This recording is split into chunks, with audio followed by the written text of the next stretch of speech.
Bible Stories 32, The Sermon on the Mount.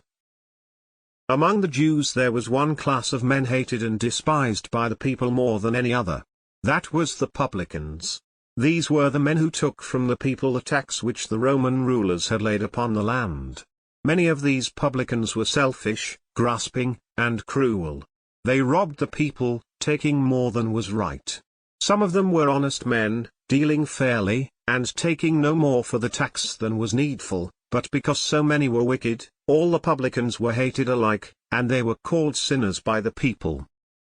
One day, when Jesus was going out of Capernaum, to the seaside, followed by a great crowd of people, he passed a publican, or tax-gatherer, who was seated at his table taking money from the people who came to pay their taxes. This man was named Matthew, or Levi, for many Jews had two names. Jesus could look into the hearts of men, and he saw that Matthew was one who might help him as one of his disciples. He looked upon Matthew, and said, "Follow me." At once, the publican rose up from his table, and left it to go with Jesus.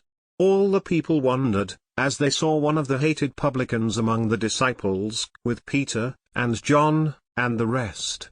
But Jesus believed that there is good in all kinds of people. Most of the men who followed him were poor fishermen.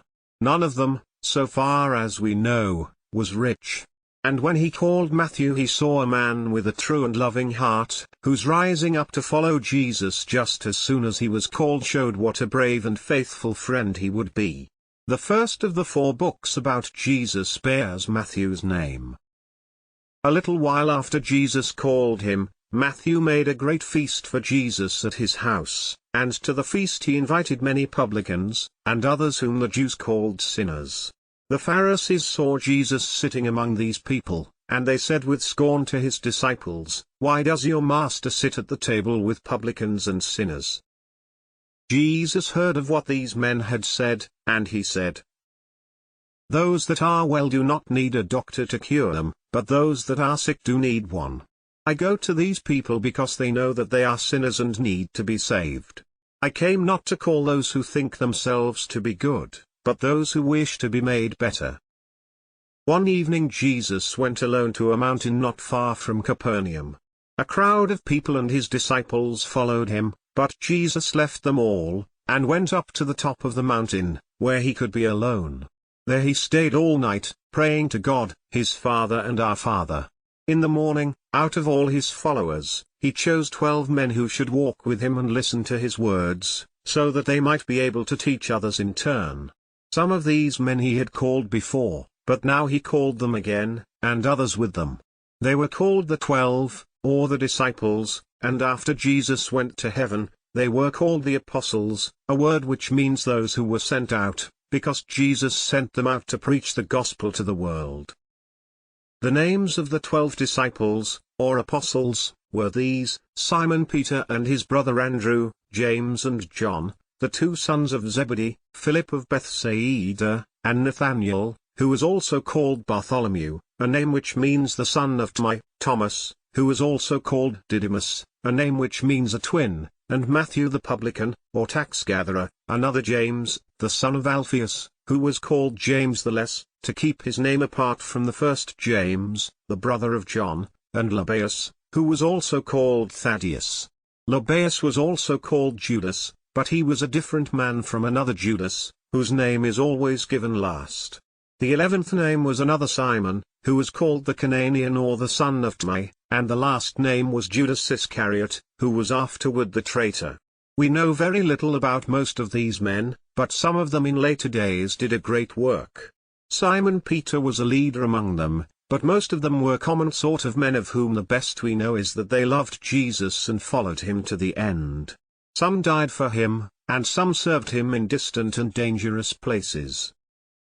Before all the people who had come to hear him, Jesus called these 12 men to stand by his side.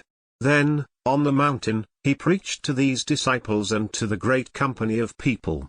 The disciples stood beside him, and the great crowd of people stood in front, while Jesus spoke. What he said on that day is called the Sermon on the Mount. Matthew wrote it down, and you can read it in his Gospel, in the 5th, 6th, and 7th chapters.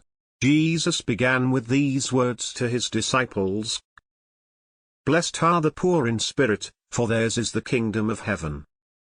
Blessed are they that mourn, for they shall be comforted. Blessed are the meek, for they shall inherit the earth. Blessed are they which do hunger and thirst after righteousness, for they shall be filled. Blessed are the merciful, for they shall obtain mercy. Blessed are the pure in heart, for they shall see God. Blessed are the peacemakers, for they shall be called the children of God. Blessed are they which are persecuted for righteousness' sake, for theirs is the kingdom of heaven.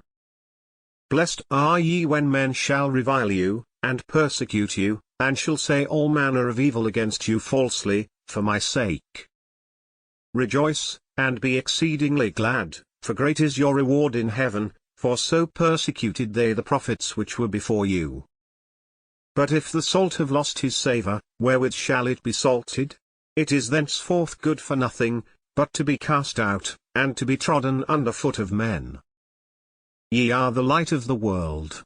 A city that is set on an hill cannot be hid. Neither do men light a candle, and put it under a bushel, but on a candlestick, and it giveth light unto all that are in the house. Let your light so shine before men, that they may see your good works, and glorify your Father which is in heaven." It was in this Sermon on the Mount that Jesus told the people how they should pray, and he gave them the prayer which we all know as the Lord's Prayer. And this was the end of the sermon. Therefore, whosoever heareth these sayings of mine, and doeth them, I will liken him unto a wise man, which built his house upon a rock. And the rain descended, and the floods came, and the winds blew, and beat upon that house, and it fell not, for it was founded upon a rock. And every one that heareth these sayings of mine, and doeth them not, shall be likened unto a foolish man, which built his house upon the sand. And the rain descended, and the floods came, and the winds blew, and beat upon that house, and it fell, and great was the fall of it. Thanks a lot for viewing. Our next story in this series is the story of the miracle worker, Jesus. Please follow the channel for more stories.